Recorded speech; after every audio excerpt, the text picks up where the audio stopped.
Bonjour à tous, petite vidéo pour vous faire un point lecture spéciale imaginaire. Je vais faire au plus large parce que il y en a un, je sais pas dans quelle catégorie le mettre. Petite info avant, j'ai changé la batterie de mon appareil pour rien puisque apparemment je me suis renseignée auprès d'un spécialiste. En fait j'ai une sécurité dans l'appareil qui s'enclenche dès qu'il chauffe trop. Alors moi je me rends pas compte qu'il chauffe mais apparemment c'est normal. Et il n'y a rien à faire contre ça. Voilà, donc je vous ferai des montages, c'est pas grave. Bon, on va commencer avec la légende des quatre de Cassandra O'Donnell, le tome 1, le clan des loups, qui est représenté par son héritière ici, qui s'appelle Maya. Et ici, c'est l'héritier du clan des tigres, je suppose, Bregan, puisque en fait cette histoire commence par ces deux-là. Puisqu'en fait le petit frère de Bregan apprend tout juste à chasser, et il n'a pas encore réussi à obtenir sa première proie, il est frustré, il veut prouver que si, il est capable, donc il va quand même chasser à un horaire où Bregan lui dit non, on rentre, maman va s'inquiéter. Sauf que ce petit jeune homme tout mignon, dans sa bonne volonté, va se retrouver sur le territoire du clan des loups, sauf qu'il y a des traités et des règles, et que normalement si ce genre de situation peut mener à la mort de celui qui a mis les pattes là-bas. Sauf que Maya, c'est elle qui est de garde et que Maya sait qu'il est trop jeune en fait, et du coup elle va l'accueillir avec beaucoup de gentillesse, etc. Jusqu'à ce qu'elle voit Brigand débarquer sous forme humaine, puisqu'en fait ils ont tous la capacité de se transformer en animal dont ils font partie, dans le clan. Enfin, vous avez compris l'idée. Il fait 28,5 chez moi, donc j'ai du mal un petit peu à me concentrer, mais ça va aller. Et en fait, ces deux-là ne peuvent pas se voir en peinture. On voit qu'il y a une défiance entre les deux, mais qu'en même temps, ils s'apprécient. C'est un peu ça. Au début, je me suis dit pourvu qu'elle tombe pas dans le Roméo et Juliette, genre nous faisons partie de familles distinctes, nous ne pouvons pas nous aimer, mais nous nous aimons. Ça m'a fait un peu penser à ça au début, j'ai un peu peur, et en fait, pas du tout. C'est tellement plus complexe que ça, puisqu'en fait ils sont tous les deux, ils font tous les deux partie d'une école où aussi bien les yokai, puisqu'ils sont des yokai, que les êtres humains cohabitent avec des règles, puisqu'il y a eu des règles, des traités qui sont passés, etc. Et tout ce qui se passe entre yokai ne se passe qu'entre yokai tant que les humains ne sont pas touchés par la situation, sauf que tout se passe plus ou moins bien, on apprend à connaître tous les personnages, puisqu'il n'y a pas que ces deux-là, c'est par ces deux-là qu'on commence, mais on en rencontre d'autres. Et toujours par le biais plus ou moins de ce jeune homme tout mignon, dont j'ai oublié le prénom étonnamment, ce qui est assez problématique, nous sommes d'accord. Mika, voilà, Mika, qui est d'une innocence, d'une pureté incroyable et à qui on n'a pas encore appris les règles de tout ça. Donc lui, il considère que peu importe le clan, s'il a décrété que tu étais gentil, et il t'accepte tel que tu es. Et sauf qu'à un moment donné, les humains vont se mêler de tout ça, puisque un groupe d'humains a décidé qu'il fallait rayer de la carte les yokai. Et sauf qu'ils vont s'y prendre de telle manière qu'au début ça va presque finir en guerre de clans. Est-ce que ça finit? Il faut lire la suite pour savoir. Puisque là, à un moment donné, on est quand même pas loin d'une guerre de clans entre le clan des loups et le clan des tigres, sauf que généralement ça commence comme ça, et c'est un peu comme dans le monde, ça commence par une petite guerre entre deux clans, puis ça finit en guerre mondiale. C'est un peu le même principe. Alors honnêtement, ça s'y extrêmement vite, c'est vraiment du jeunesse. Alors coïncidence, l'autrice aujourd'hui a mis un post sur les réseaux en rappelant que c'était une saga progressive en termes d'âge de lecteur, c'est-à-dire qu'on commence avec du jeunesse, mais on va finir avec quelque chose à la Rebecca King, d'après ce que j'ai compris. Moi, le premier tome, je l'ai lu, mais quasiment en une fois, ça, pour vous dire comme ça, c'est vite. Les personnages, je les ai tous appréciés, même, comment il s'appelle, Wan, je sais pas comment on dit, qui est le plus glauque d'entre eux. Parce que oui, il y a d'autres clans, comme je vous l'ai dit, donc il y a les loups, les tigres, les vautours, non les aigles, pardon, les aigles, et les serpents. Donc on a Nell qui représente les aigles, mais j'ai adoré cette gamine, 12 ans, mais avec une maturité qui va faire peur. Quand on la voit, on se dit, ouais, elle est toute mignonne, ouais. Moi, j'éviterai de t'embêter. Nous avons Maya qui intègre, qui refuse presque les émotions, qui a quelque chose de très militaire, et en même temps qui est prête à sacrifier sa vie pour les autres. Donc il y a un paradoxe chez elle qui est quand même pas anodin. Il y a Van, donc le serpent qui lui pense qu'à manger. Donc on mangeait, je vous laisse imaginer un serpent qui mange, imaginez un serpent qui mange des humains, voilà. Et Bregan qui lui il veut être un adolescent comme les autres, et en fait ils sont tous partagés entre leur devoir d'héritier de clan, et en même temps le fait que ils se retrouvent dans une école, ils sont tous obligés de cohabiter avec toujours ces rancœurs passées par rapport au clan et la façon dont ils ont été éduqués, etc. Et au final la situation fait qu'ils vont être obligés de s'allier, et je vous laisse imaginer comment ça peut se passer. Alors comme c'est jeunesse, effectivement si vous cherchez quelque chose de plus recherché, c'est pas vers ça que je vous emmènerai. Moi j'ai bien aimé parce que c'est les personnages qui ont été mis en avant plus que l'histoire. Et j'ai beaucoup apprécié les interactions entre eux, j'ai rigolé sur l'humour noir. Moi l'humour noir, vous savez que j'en raffole. Avec Cassandra O'Donnell, on en a toujours, enfin jusqu'à maintenant, tout ce que j'ai lu, il y a toujours de l'humour noir quasiment. Donc voilà, j'étais ravie. Après, c'est franchement, je préfère Rebecca Keane encore, je resterai sur Rebecca Keane pour le moment. Je sais que j'ai une amie libraire qui a tenté une autre série jeunesse de l'autrice, et pareil, elle est restée un petit peu... Moi, elle me fait envie cette autre série, dans l'esprit de Mercredi Adams. Moi, je dis, ouais, je sais pas, je me tente très bien, mais je pense que ça va pas être fou. Cette série-là, moi j'aime bien, j'avais envie de continuer, de me jeter sur la suite, donc je dis on n'est pas loin du coup de cœur. C'est juste que c'est sûr que pour moi j'aurais besoin de quelque chose de plus approfondi, mais de ce qu'elle a dit sur la suite, je pense que je serais ravie de voir l'évolution de tout ça. Et puis on voit qu'il y a un peu des gardes de pouvoir dans chaque clan aussi. Ça c'était hyper intéressant de voir un peu comment s'exprime le pouvoir dans chaque clan, comment ces adolescents qui savent qu'ils vont devoir reprendre le flambeau vont utiliser ça en sachant pertinemment qu'on n'arrête pas de les rabaisser, de leur rappeler tu n'as que tel âge, tu n'es pas encore autorisé à prendre le pouvoir. Aussi, c'est très intéressant. Je suis très curieuse de découvrir un peu les deux autres clans, le clan des aigles et des serpents. Surtout les aigles, parce que les aigles, au regard du peu d'informations qu'on a, je me dis, ça peut être hyper intéressant. Ensuite, Mère morte de Aurélie Wallenstein aux éditions Scrinéo. Honte à moi puisque je l'ai depuis 2019, les aliénales, tout va bien, mieux vaut tard que jamais. Alors honnêtement, c'est parce que c'est Aurélie Wallenstein que je l'ai acheté, parce qu'au début, moi tout ce qui est livre qui parle de attention le monde est en train de mourir, changement climatique, etc. J'en peux plus, voilà. On me dit tout le temps à la télé, tous les jours, donc normalement je fuis ce genre de livre, sauf que c'est Aurélie Wallenstein, que dans la quatrième de couve, il y a quelque chose qui m'appelait, je ne sais pas ce qui m'appelait, mais quelque chose qui me donnait envie. Et c'est la confiance que j'accorde dans l'autrice qui l'a emporté sur tout le reste. En plus, je crois que je l'ai quasiment acheté les yeux fermés ce jour-là, je crois que j'étais 2019, oui, bah oui, en plus, 2019, oui. C'est l'année où je suis sortie des Aliénales avec un sac tellement rempli de bouquins que je sais même pas comment j'ai ramené tout ça chez moi en fait. J'étais en mode achat. Je dis pas que j'ai acheté tout ce que je voulais, mais j'en avais plus rien à cirer à ce moment. Bref, ici en fait on imagine un monde futur dans lequel il n'y a plus de mer, plus d'océan. Il y a un bastion avec des survivants dans lequel on retrouve Oural, c'est ça? Oui, qui est un exorciste et il est traité un peu comme un prince, comme un roi qu'il faut protéger parce que seul lui peut combattre les fantômes des animaux marins. Puisque de temps à autre il débarque, ça dure un certain temps, ça peut être plus ou moins long, ça peut durer jusqu'à 7 heures, à un moment donné je crois que c'est 7 heures qu'il dit. Et en fait on découvre au début ce mode de vie un peu particulier, où lui grosso modo la seule chose qu'on lui demande c'est de faire ça, le reste il est logé, nourri, blanchi, il a rien à faire en fait.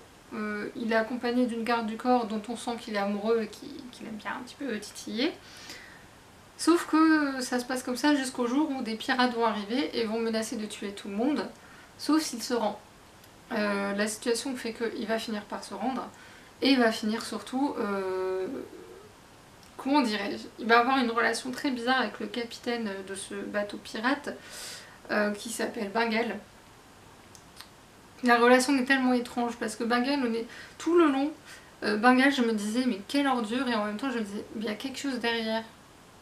Il sait tout, donc Oural en fait n'a jamais connu autre chose que le bastion dans lequel il a vécu, et peu de temps avant l'attaque, il rêvait de pouvoir partir à l'aventure. Là on lui offre sur un plateau limite, Alors peut-être pas de la manière la plus sympathique qui soit, nous sommes d'accord, mais on lui offre.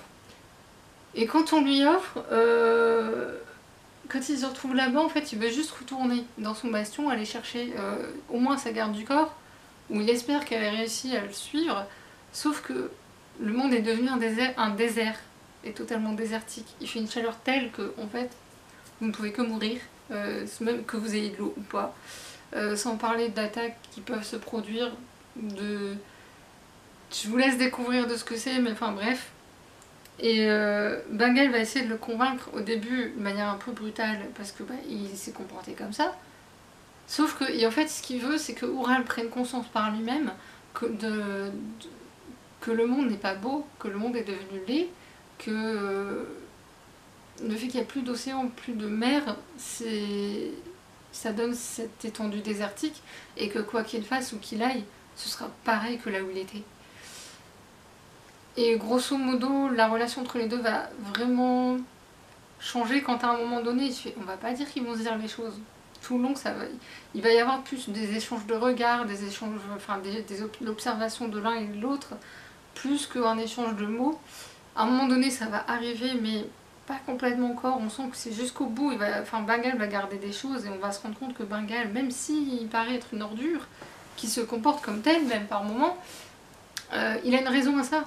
Il a une colère envers l'être humain qui est légitime, puisqu'on se rend compte que en fait l'humain est la cause de tout. Enfin, c'est le but de ce livre, c'est de faire comprendre au lecteur que si on ne fait pas attention, à un moment donné, on risquerait de perdre quelque chose, et que les océans, et que tout est relié en fait. On découvre ça dans ce livre, c'est que tout est relié, que ce soit les hommes, la terre, l'eau, l'air, enfin, je sais pas quoi dire d'autre, mais grosso modo, c'est un peu le but de ce livre. Et je trouve que moi qui aime pas ce genre de livre, un peu, parce qu'habituellement il y a toujours un côté moralisateur, et je déteste ça, les livres moralisateurs, parce que c'est pas comme ça que vous allez faire changer la mentalité des gens qui sont réfractaires. Ça, c'est sûr et certain. Par contre, ce genre de livre, où on vous montre plusieurs personnalités, des gens totalement différents, avec un après, surtout, un après-apocalypse, grosso modo. Enfin, apocalypse peut-être pas, mais bref. Un futur pessimiste, grosso modo. Quand on lit ça sans que ce soit moralisateur et du point de vue d'un personnage ouvert d'esprit, très curieux, mais qui en même temps ne connaît rien du monde, il a une naïveté en fait. Sa naïveté fait qu'on va découvrir, on va ouvrir les yeux en même temps que lui. Du coup, ça passe beaucoup mieux que quelque chose de moralisateur. Moi, ça m'a touchée forcément parce que je suis pour la défense des animaux, donc là, on touche aux animaux. Même les animaux qui sont considérés comme méchants, comme les requins, moi je m'en fous. Là, il y a un fantôme, c'est un dauphin, d'où le dauphin ici. Et je l'adore. S'il n'y avait pas eu ce dauphin, je pense que ce dauphin, même fantôme, est une bouffée d'air frais dans ce livre. C'est incroyable. C'est compliqué d'en parler parce que c'est un livre où il y a tellement de choses qui se produisent, qui s'enchaînent. On n'a pas beaucoup de temps mort, donc on est obligé de le lire. Et pour vous dire, c'est que moi qui ai du mal avec ce genre de livre, j'ai eu du mal à le lâcher. Vraiment du mal. Et est-ce que ça va changer mon comportement ou pas? J'ai toujours fait... Enfin, j'espère que je fais attention du mieux que je peux. La preuve, j'ai qu'une plante. La pauvre, c'est la seule qui survit chez moi. Donc, on voit que c'est un cadeau de ma grand-mère. Après, je suis pas très matérialiste en dehors des livres. On vous retirer les livres chez moi, il n'y a plus rien, honnêtement. Pour vous dire, moi je suis quelqu'un qui fait plutôt attention, j'estime. Peut-être pas assez, on est d'accord. Mais comme tout le monde. Maintenant, c'est un livre que je trouve nécessaire quand même. Nécessaire dans le sens où justement...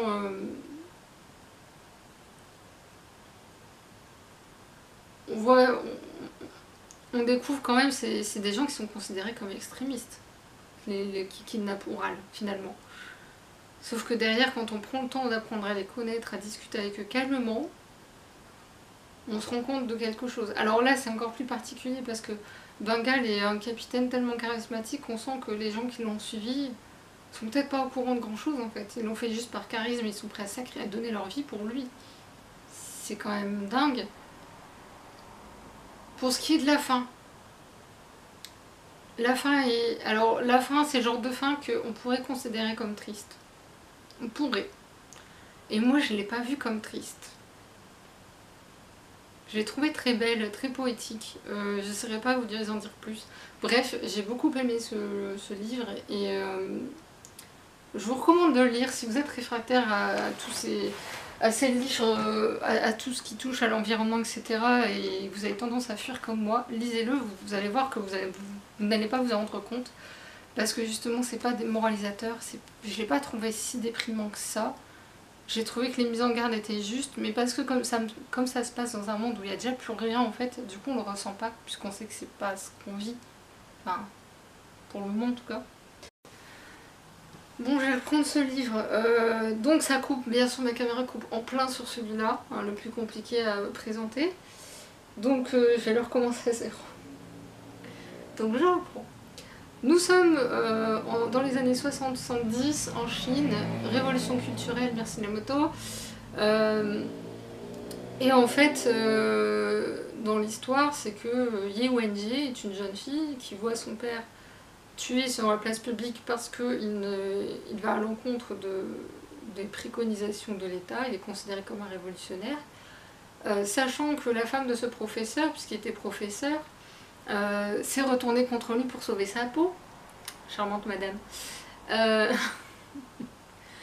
Et Ye Wenjie, en fait, elle va s'éloigner de tout ça et elle va faire en sorte de passer entre les mailles du filet. Elle cherche pas forcément à être révolutionnaire, elle veut juste qu'on l'oublie. Voilà, c'est un peu ça l'idée, elle veut qu'on l'oublie. Elle va passer plusieurs années comme ça, tranquillement, jusqu'à ce qu'on essaie de la coincer une première fois.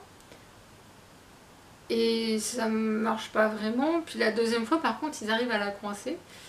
Et ils vont l'envoyer sur Côte-Rouge. Alors Côte-Rouge, c'était une base militaire qui abritait un programme de recherche de potentielles civilisations extraterrestres. Ouais, j'oublie la phrase, c'est plus clair.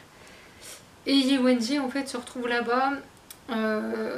Je vous passe les détails, mais grosso modo, elle va finir par elle y arriver, à entrer en contact avec les trisolariens. Et en fait, elle considère... Ouais, non, je vais pas le dire. Non, je vais pas le dire. Bref, grosso modo, elle va rentrer en contact avec eux. Ça, c'est sa partie à elle. Et en parallèle, on est bien des années après.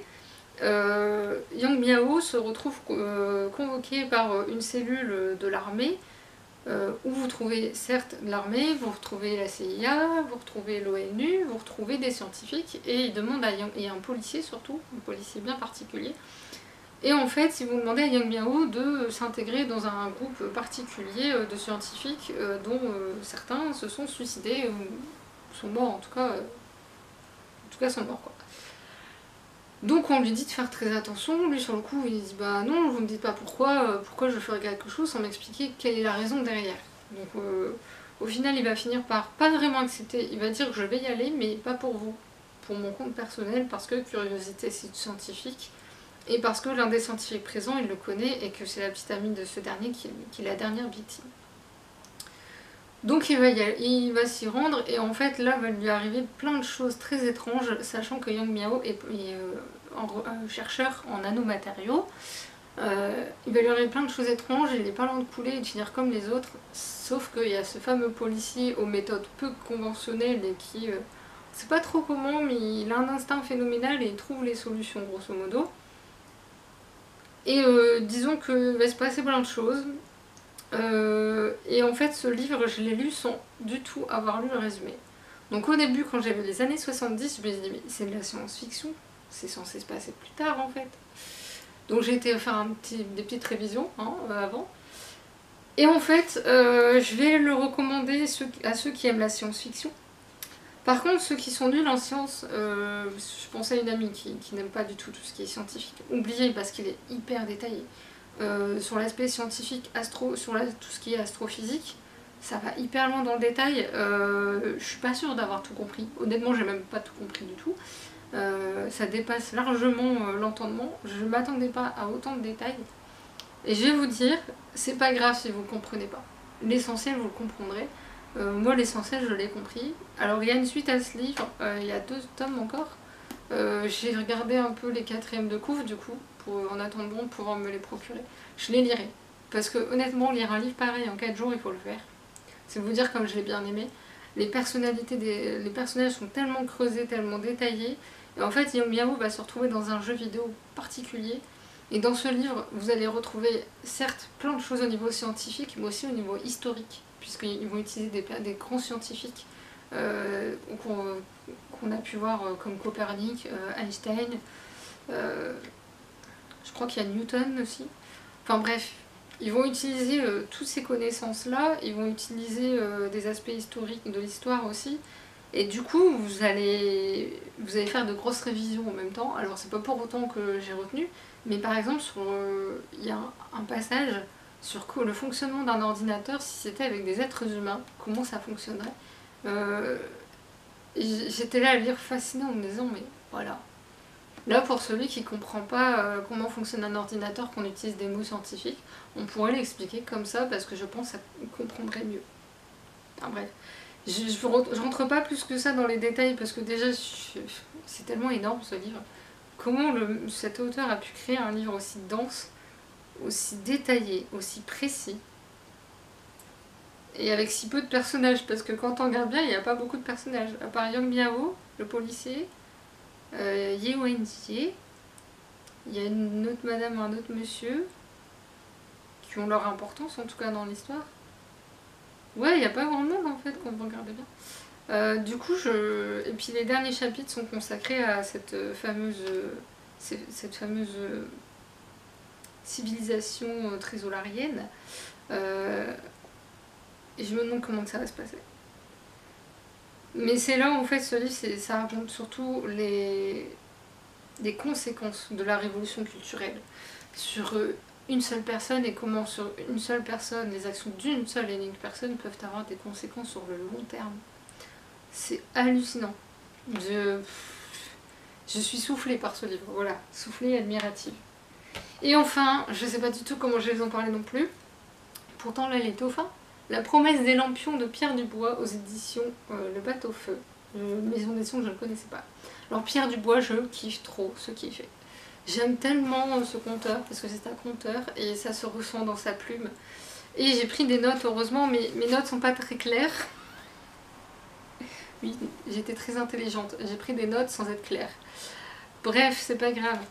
Ici, en fait, on va être dans un petit village dans les années 50 et des forains vont s'installer là, sans trop demander l'avis. On va leur vérifier leurs papiers et tout, c'est des gens tranquilles, qui sont au contraire, qui vont amener de la vie dans ce village, qui vont faire venir des gens. Donc il va y avoir très bonne ambiance, voilà, qui va s'installer. Sauf que parmi ces gens-là, il va y avoir du jour au lendemain un certain Sandman qui va s'installer. Très étrange comme monsieur, qui m'a rappelé un conte de fées apparemment, mais j'ai pas noté lequel. C'est tellement normal. Ouais, je sais, c'est tellement logique. Bref.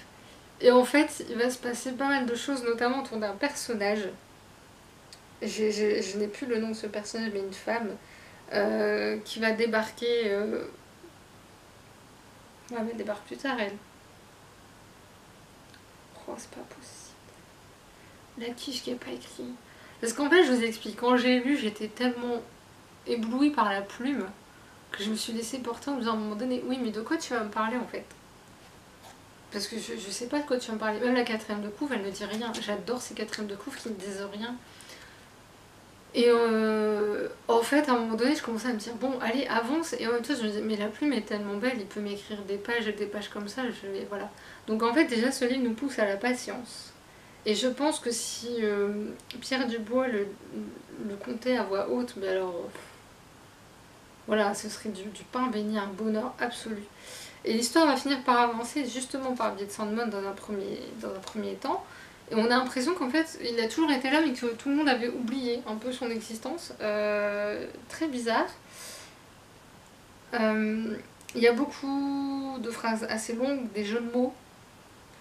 Et en fait, vous avez plusieurs personnages. Face à ce Sandman, il y a Léo qui n'est pas franchement dupe de ce personnage. Vous avez Lolita, je crois que si je me souviens bien, c'est la fille de Léo, il me semble. J'ai un doute sur les prénoms, donc si jamais je me gourre sur les prénoms, il ne faudra pas hésiter à me le dire gentiment en commentaire. Ouais, c'est ça. Si, c'est ça. Ces fameux Léo, c'est ça. Et en fait, Lolita, elle est tellement surprotégée par son père, parce que en fait, son père a eu la femme de Léo, en fait, est partie parce qu'elle en avait marre.